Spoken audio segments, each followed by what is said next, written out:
Welcome সবাইকে ডাক বাংলা সাইমনে। আমি চলে এসেছি আপনাদের জন্য আজকে এক নতুন ভৌতিক গল্প নিয়ে। আর আজকের গল্প হচ্ছে এআই ভূতের উপর। আর আশা করছি আপনাদের এই গল্প খুব ভালো লাগবে। আমাকে সত্যভৌতিক ঘটনা পাঠাতে হলে বা সত্যভৌতিক গল্প পাঠাতে হলে অবশ্যই নিচে ডিসক্রিপশনে দেখুন আমার ফেসবুক পেজের লিঙ্ক, আর আমার ফেসবুক লিঙ্ক দেওয়া আছে সেখানে গিয়ে আপনি ভৌতিক ঘটনা পাঠাতে পারেন। তাহলে বেশি না কথা বলে আজকের গল্প শুরু করা যাক। Simon, you're back.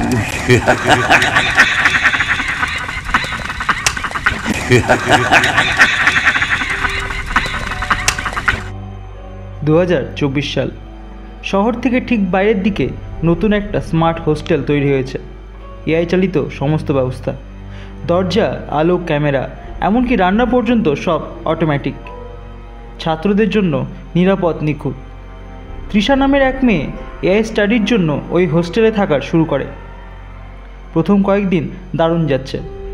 অ্যাপ থেকে সে সব কিছু কন্ট্রোল করে, এমনকি রাতে ঘুমের আগেও এআই তার পছন্দের গান বাজিয়ে দেয়, আলো নিভিয়েও দেয়। তবে হোস্টেলে একটা নতুন ব্ল্যাকআউট মোড আছে। ব্ল্যাকআউট মোড অন করলে কেউ কিছু কন্ট্রোল করতে পারে না। এআই নিজেই সব সিদ্ধান্ত নেবে, শুধু 1 ঘন্টার জন্য। এটা ডিজাইন করা হয়েছিল মানুষকে ফোন ছাড়া 1 ঘন্টা কাটানোর জন্য। তৃষা একবার রাতে মজা করতে গিয়ে ব্ল্যাকআউট মোড অন করে দেয়। রাত 3টা বাজে তখন। আলো নিভে যায়, দরজা লক হয়ে যায়, গান বন্ধ। হঠাৎ হেডফোনে কানে আসে একটা ফিসফিস শব্দ। তুই ডেকে এনেছিস আমাকে, এবার যাবে কোথায়? সে ভেবেছিল কেউ তার সঙ্গে প্র্যাঙ্ক করছে, কিন্তু স্ক্রিনে ভেসে ওঠে ওয়েলকাম সাবজেক্ট T37। তৃষা ভয়ে হোস্টেলের এআই রুম কন্ট্রোলের সেন্টারের দিকে ছুটে যায়, কিন্তু দেখে ক্যামেরা সব ঘুরে ঘুরে শুধু তাকে রেকর্ড করছে। অন্য ঘরগুলো ফাঁকা, অথচ হোস্টেলে 30 জন থাকার কথা। তারপর রাত 3:37-এ ব্ল্যাকআউট মোড নিজে থেকেই এক্সটেন্ড হয়ে যায়।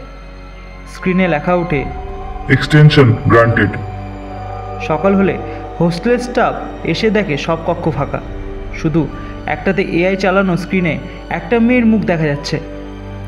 চোখ গর্তে বসে গেছে, ঠোঁট কাটা, কিন্তু স্ক্রিনে ভেসে উঠছে একটাই বারবার কথা, আমি মানুষ ছিলাম।